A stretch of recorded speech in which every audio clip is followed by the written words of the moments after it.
Well guys, welcome back at Automotive PSUs, and here we are building the best possible PC under 500 euros, and it's kind of the sequel to our best possible PC under 300 euros because today as well we're using an AMD GPU and a 10th/11th gen i7 because these are the cheapest things you can buy right now that actually perform well. So in the previous video we had a BIOS modded RX Vega 56. Go check out that video after this one, by the way, if you're interested. But today we have an AMD RX 6700 XT, so this one unfortunately isn't BIOS moddable, but we can still overclock it and tweak it to go much faster. Then we have the same motherboard as last time because yes, I bought like a bundle of these. I bought like 5 for a very good price, but this time we managed to buy an 11th gen i7 for just a little bit over 100 bucks. So we have an i7 11700 this time. Then we got some Patriot Viper brand new DDR4 RGB RAM, because Patriot is actually still making DDR4 RAM,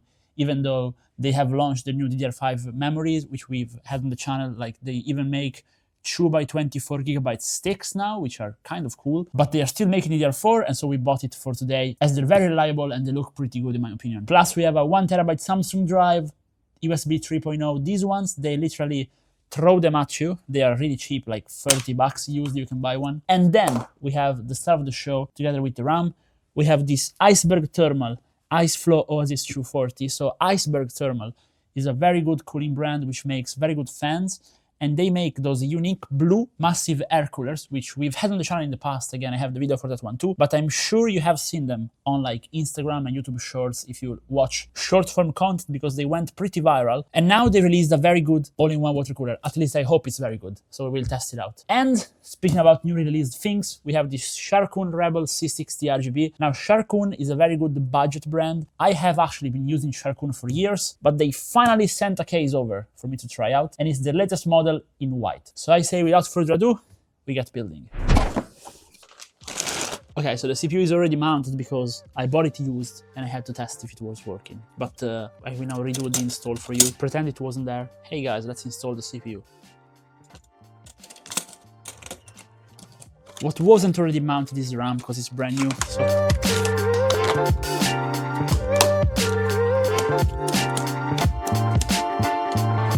now the best part, let's take a look at this cooler. I'm very hyped.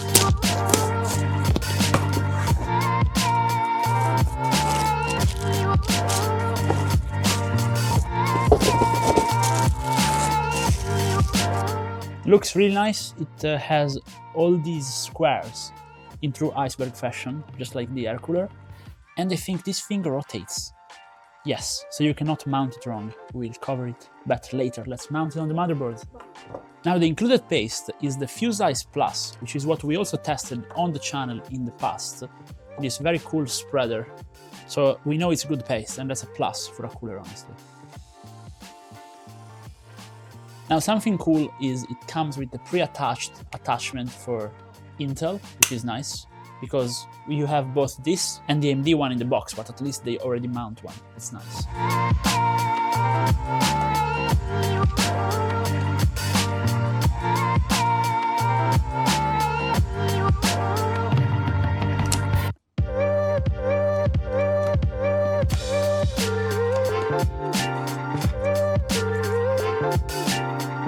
Okay, it's time to open up the case.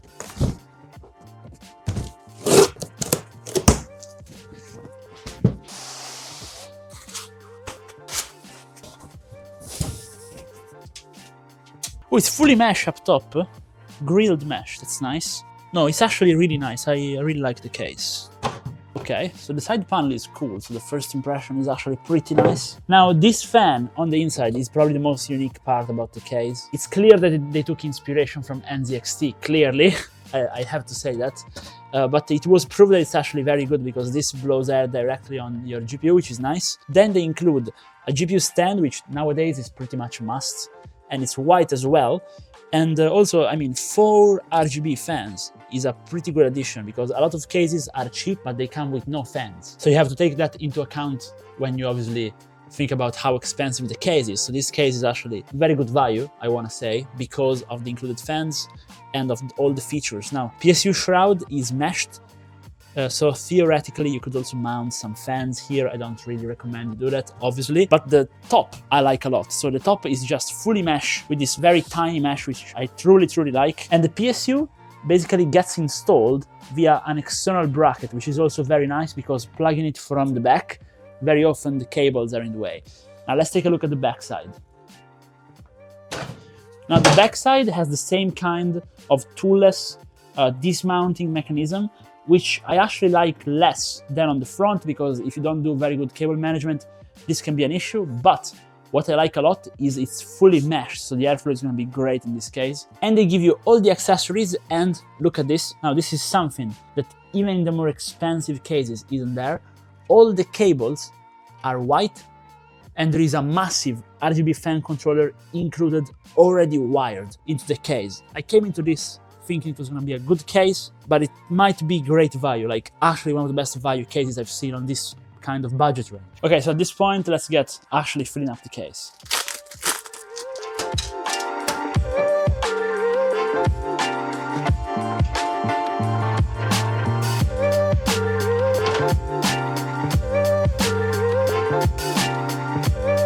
Okay, so how to mount an all-in-one in this case? It's actually pretty strange. Basically, as you can see, the mesh is part of the case, so you have to extract the bracket, and you do so via 4 screws, 2 here, 2 on the other side, and it's these. And as you can see, it will free up this side.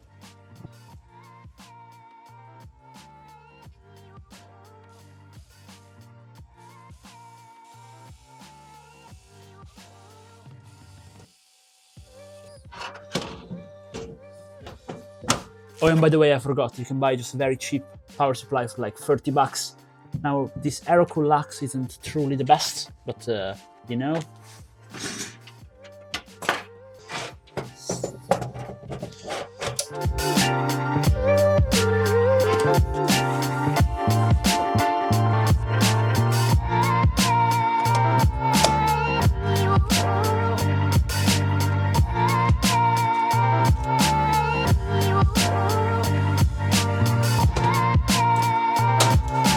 Okay, so first boot, everything is already synced. That's a good start. Now let's see if we get a signal. Yes, very good. Okay, let's test it out and come back. And here we are with Windows installed, the PC tested, and everything ready for the conclusion. Now, first off, let me spend a few words about the aesthetic, because I think this thing looks absolutely stunning. Now, the case honestly truly surprised me. The Sharkoon C60, especially in white, gets a full recommendation from me. Now in this case, we did go with a fully negative pressure fan configuration. So now you might critique me on this, but you have to understand that the case is truly full of mesh points. So what happens is, by going with a fully negative configuration, the air comes in through all the holes, kind of like we've done even though to a less degree in the wooden PC build with the Ryzen 7 7800X 3D, which we had on the channel. And so everything actually runs very cool and very quiet. Especially you can do this if you have a water-cooled CPU and if your GPU isn't too power hungry. So in this case, we will go over the temperatures immediately, and we run Prime 95 on this i7 11700 after it was tweaked for maximum performance in the BIOS, as I show in my tutorials, and the CPU at 68 degrees. Here in Prime you can see Prime 95 small FFT full load, which is absolutely great. Now that goes to show you just how good this Iceberg thermal cooler is. Truly crazy, because the fans are silent, you cannot hear the PC while it's running at all, and this CPU still has 8-core 16-threaded, and it's definitely not an easy to cool CPU. Remember that just a few years back we had i7s with 4 cores and 8 threads, and these were difficult to cool. So just imagine how hard this would have been with the cooling technology back then. Iceberg Thermal is really impressing me. And also, they also sent me to test out basically the new IceFlow Aurora, which is a can cooler. So you can have an RGB can cooler next to your PC, and you can just cool your cans, like if you have a Monster or something, or a cola. That's a bit odd, but I think it just goes to show how familiar they are with cooling things, but which I like. But segment closed, let's get back to the build. Now, a few words, since we are talking about the tweaking of the CPU and the motherboard on the RAM. Now, there's not much to say there, but even if we have a locked i7, we still managed to enable the 3200 MHz XMP. 3200 MHz is actually the sweet spot if you're buying one of these 10th and 11th gen i7, because if you go higher in speed on Intel, you don't really get that many advantages, to be honest, and RAM is more expensive. So with a kit like this from Viper Gaming, it's good, it has RGB, it looks nice, and it's cheap. So 100% it was a good choice there, I want to say. Now I will show you the Firestrike score. And now the first thing I want to point out, aside from the very good score which we'll discuss in a second, 35k in graphics and the overall very good balanced score, is the temperatures. As you can see, everything was running nicely, and I think the fan in the case from the bottom blowing air directly at the GPU, it helps a lot with making the GPU run cool and quiet. Now all these scores I'm gonna show and discuss are tweaked. So the GPU has been fully undervolted and overclocked, and I have a full tutorial actually about how to tweak this card on the channel, so if you want you can go check it out. The reference point of this video is gonna be the previous video, the 280 euros gaming PC with the AMD RX Vega 56, which I deemed the best card under 100 bucks ever, and we have a dedicated video for that as well if you want to check it out. But that card, after the BIOS mod, after flashing it to a Vega 64 and after undervolting it and overclocking it, was doing nearly 25k in graphics. So synthetically this card is doing roughly 50% more of the initial value, roughly. It's more like a 40%, okay? In gaming, it's basically the same thing. So what happened there is by testing the card in the other build with a 10th gen i7, the card managed to do 144 FPS in Apex, but with this one we tested Apex Legends and it was actually going over 240 FPS. I'd say you can definitely play with a PC like this, which is a 500 euros gaming PC on a 240 Hz monitor. Absolutely crazy if you ask me. Now, it will not be locked all the time, and if you want to play a game like Warzone, then it's not the right PC for you. This PC is more good for 144 Hz on Warzone actually, and even the new Call of Duty may be a bit higher, close to 200 FPS, but you cannot play on a 240 Hz in Warzone or Call of Duty with this thing. Maximum I'd say is 165 Hz for that kind of game. But for competitive gaming like Apex, Fortnite, which are lighter, even obviously CS2, Overwatch 2, all these games you can just max out at 240 Hz with ease, and that is very much thanks to the CPU, because in the other PC, even though it may seem odd, the i7 from 10th gen was actually the limiting factor, but this i7 actually goes faster than a Ryzen 9 5950X in single core.